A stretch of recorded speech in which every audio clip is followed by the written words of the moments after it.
उत्तर पुणे जिल्ह्यातील जुन्नर वनपरिक्षेत्रामध्ये 2000हून अधिक बिबट्यांची संख्या असल्याची आकडेवारी जिल्हा प्रशासनाकडून जाहीर करण्यात आली।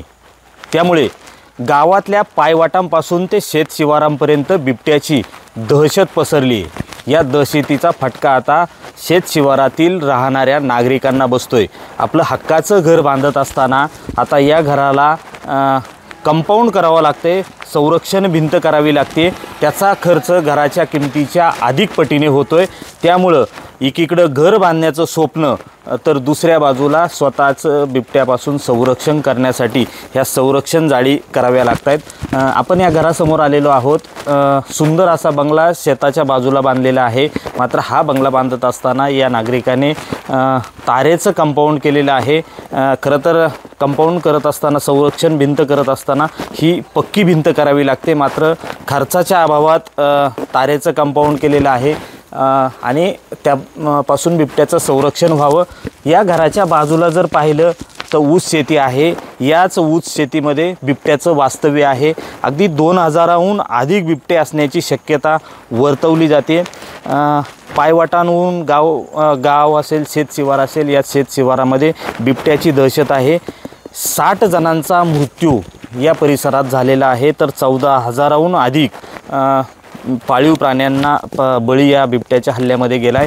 तर दुसऱ्या बाजूला आपलं स्वप्नातलं घर बांधत असताना आर्थिक संकट एका बाजूला आहे आणि दुसऱ्या बाजूला बिबट्याची भीती आहे। आपल्यासोबत नागरिक आहे। काका, मला सांगा, घर बांधताना एवढी संरक्षण जाळी का?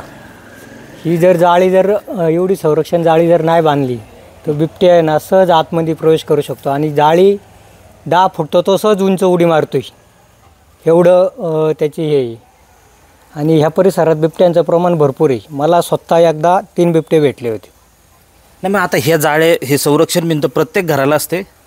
जवळजवळ प्रत्येक घरांना लोकांनी हे केलेलं आहे, कारण कुत्रे वगैरे बिबट्याने काहीच ठेवलेले नाही। कुत्रे कुत्रे, कोंबड्या यांचं प्रमाण सगळं त्यांनी खाऊन टाकलेत कुत्रे। खरं तर घर बांधणं हे शेतकऱ्याचं एक स्वप्न असतं। हे स्वप्न असताना घराची किंमत, त्यातून हा संरक्षण भिंतीचा खर्च अधिकचा वाढतो। कसं घर बांधताना नियोजन करावं लागते? हो, घर बांधताना जवळजवळ बहुतेक लोकांक काही एवढे पैसे नसतात। घर बांधताना ना हे कर्ज काढूनच घर बांधतात। सगळ्याच लोकांक पैसे नाहीत एवढे घर बांधायला। आता हे त्याच्यात ॲडिशनल खर्च वाढतोय। त्याच्यात हा खर्च बिबट्यांमुळेच करावा लागतो ना। हा खर्च पॅक बंद जर नाही केला तर बिबट्या कधी दिवसा येतो, कधी येतो। बिबट्यांमुळे दहशत एक बाजूला पसरली, दुसऱ्या बाजूला हा खर्चही या ठिकाणी होताना दिसतोय। त्यामुळं बिबट्याने भयभीत झालेला हा संपूर्ण परिसर बिबटमुक्त कधी होणार हा खरा प्रश्न या निमित्ताने आहे। तर दुसऱ्या बाजूला गावातल्या गाववाटापासून ते शेतशिवारापर्यंत बिबट्याने आज नागरिकांचं, शेतकऱ्यांचं जीवन हे भयभीत वातावरणामध्ये जगायला भाग पाडले।